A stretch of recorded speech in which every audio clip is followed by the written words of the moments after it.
Berikutnya dugaan adanya mafia peradilan terungkap setelah tim penyidik Kejaksaan Agung Kejagung menangkap mantan pejabat MA yaitu Zarof Richard atas kasus dugaan suap terhadap majelis hakim perkara Gregorius Ronaltanur.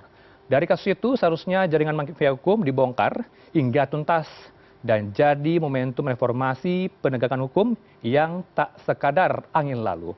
Untuk membahasnya pada sore ini kita telah tergabung bersama daring dengan Bapak anggota Komisi 3 DPR dari fraksi PKB, Komisi Hukum. Ada Bapak Hasbiallah Ilyas. Selamat sore, Bapak.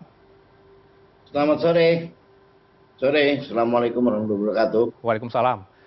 Kami harus disclaimer juga turut mengundang dari pihak Kejaksaan Tinggi, Kejati Jatim. Tadi informasi terakhir setengah keluar kota tidak bisa bergabung lusungan daring. Termasuk dari Kejagung kami juga minta lebih lengkap update kasus Ronaltanur tapi belum bisa bergabung. Bapak Ilyas, kita minta pandangan dari Komisi Hukum, Komisi 3 DPR.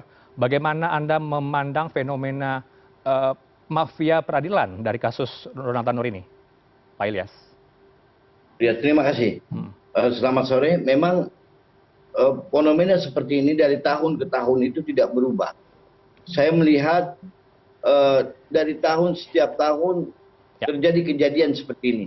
Misalnya yang tadi ditayangkan di layar kaca bahwa permasalahan sebenarnya bukan dari pemerintah. Pemerintah misalnya permintaan dari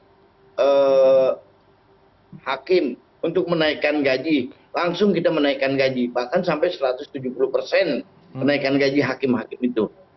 Nah ini memang hati nurani mereka hakim-hakim yang berbuat seperti itu memang tidak ada menurut saya. Nah ini mesti pembenahan ini bukan hanya pembenahan soal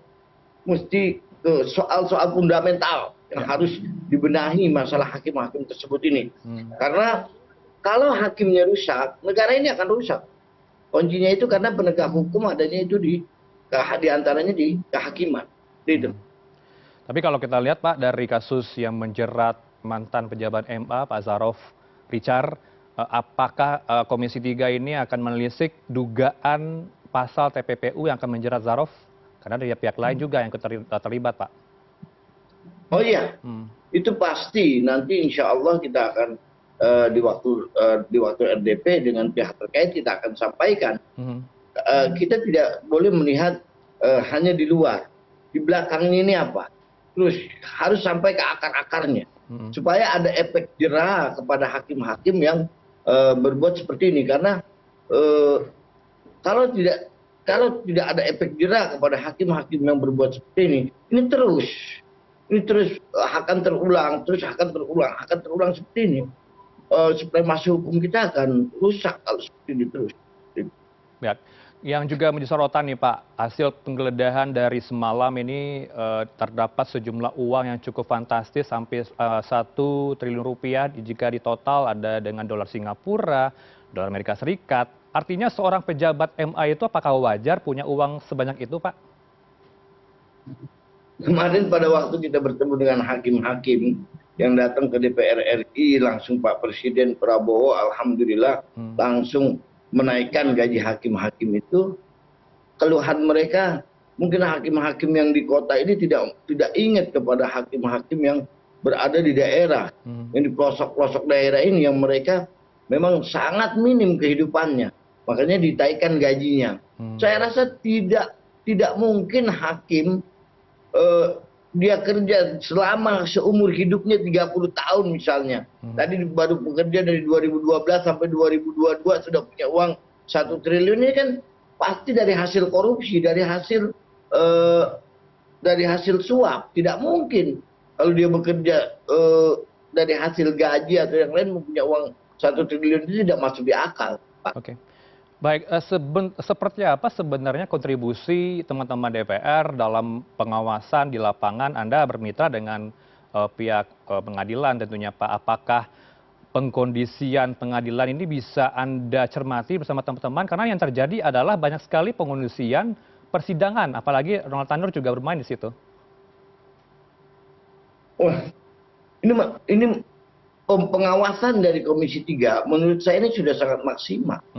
apapun pengaduan dari masyarakat kita follow up kan, kita jalankan. Dan juga dari masyarakat, misalnya dari hakim-hakim ini, pengawasan kita sudah periodik ini, kita selalu minta pertanggungjawaban dari para hakim yang ada. Nah, dari lembaga kehakiman ini, memang ini bukan soal pengawasan menurut saya. Ini soal moral yang tidak dimiliki oleh hakim tersebut. Baik, tentunya teman-teman juga harus apa ya Pak, tegas mempunyai taring ketika RDP dengan pihak pengadilan dan juga pihak Mahkamah Agung, karena sudah ada juga kerjasama dengan Badan Pengawas MA dan juga KY, Pak. Seperti apa Anda sinergi dengan lintas lembaga tersebut untuk agar hakim ini juga bisa harus fair dan juga adil dalam memutus suatu perkara? Ya, memang pengawasan saya rasa sudah cukup dari KY, dari DPR, terutama di Komisi 3, dan juga masyarakat. Ini kuncinya itu menurut saya, satu, moral hakim. Moral hakim ini perlu ditata yang benar. Dan yang kedua, pengawasan masyarakat dan terutama pengawasan media. Ini harus lebih maksimal. Karena dengan pengawasan yang ada selama ini, ada KY, ada ini, ada DPR misalnya, mereka toh tidak jerah dengan hal-hal seperti ini dengan lembaga yang ada. Makanya minta bantuan dari kawan-kawan media, minta bantuan dari masyarakat untuk menyoroti kinerja hakim. Ini saya rasa sangat memalukan kalau ada seorang hakim pensiun punya uang sampai 1 triliun, satu sisi masyarakat kita, ekonomi kita sedang terpuruk. Oke. Yang terakhir Pak, bagaimana kemudian meyakinkan masyarakat luas agar peradilan itu tidak kotor, tidak juga ada diselimuti dengan kasus korupsi, suap, dan juga tetap percaya dengan keadilan yang ada di Republik ini. Bagaimana teman-teman DPR untuk mengawasi hal itu ke depannya? Saya rasa kawan-kawan di DPR ini harus lebih maksimal lagi untuk memberikan pengawasan kepada lembaga kehakiman.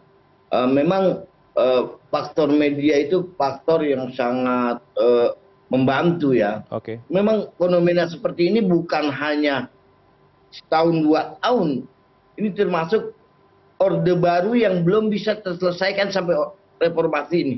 Soal kehakiman ini sampai hari ini belum bisa kita bersihkan.